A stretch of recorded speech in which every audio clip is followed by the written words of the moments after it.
थंडीचे दिवस आहेत, गार आहे सगळं, माणसं पांघरून घेऊन झोपले आणि ह्या बाईला उकडते, गरम, अंगाची लाई लाई होते, रात्री असं गरम होतं आणि नंतर अचानक दरदरून घाम बुडायला लागतो.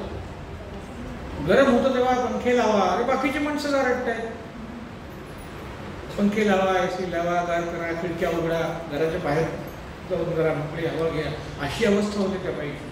थंडी नोव्हेंबर महिन्यामध्ये बायकांना बाहेर पडावं लागतं.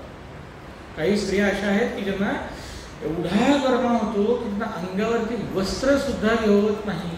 एका स्त्रीला, एका पेशंटला महिनाभर केळीच्या पानामध्ये बांधून ठेवायला लागलेली आहे. मला जेव्हा यातल्या लक्षणांना सामोरं जावं लागतं ना, त्या सोप्या सोप्या कंडिशन नसतात.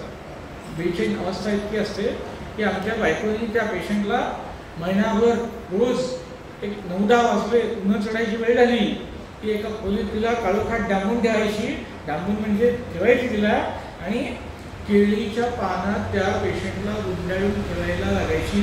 दुपारी 10 ते 2 उन्हा चढायला लागली की आणि पुन्हा उतरायला. अक्षरशः एवढी काय 5-6 फूट उंचीची असेल की समजा बाई, तर तिला केळीची पानं सगळी गुंडाळून ठेवून तेवढ्या काय 3-4 तासाच्या कालावधीमध्ये ती पानं जेव्हा बाजूला करायचे, संध्याकाळी तिला जरा थंडावा आल्यानंतर, तेव्हा गॅसवर पोळल्यावर कशी ती पानं पोळून निघतील अशी ती पानं तिच्या शरीरातल्या उष्णतेने पोळून निघत असत.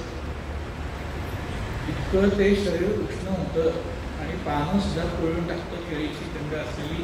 इतकं शरीराला दाह त्या सहन करावा लागतो. हॉट फ्लॅशेस असं त्याला म्हणतात. शब्द विसरून गेला तरी चालेल, पण हा जो गरमा होतो ना, आता साधा विचार करा, एखादं काम करायचंय, घरातलं असो नाही तर नोकरीवरचं असो, एवढ्या अंगाची लाई लाई होत असताना ते बाईला काम करणार आहे.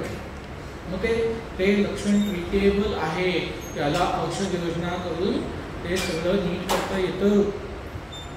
एक पेशंट यातली अशी लक्षणं घेऊन जेव्हा आली तेव्हा त्यांनी सांगितलं, यातली मला अनेक लक्षण निर्माण होतात, म्हणून मला भक्ताकडे घेऊन गेले.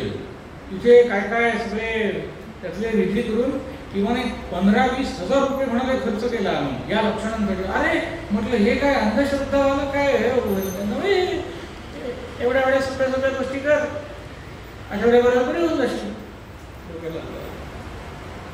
Hot flashes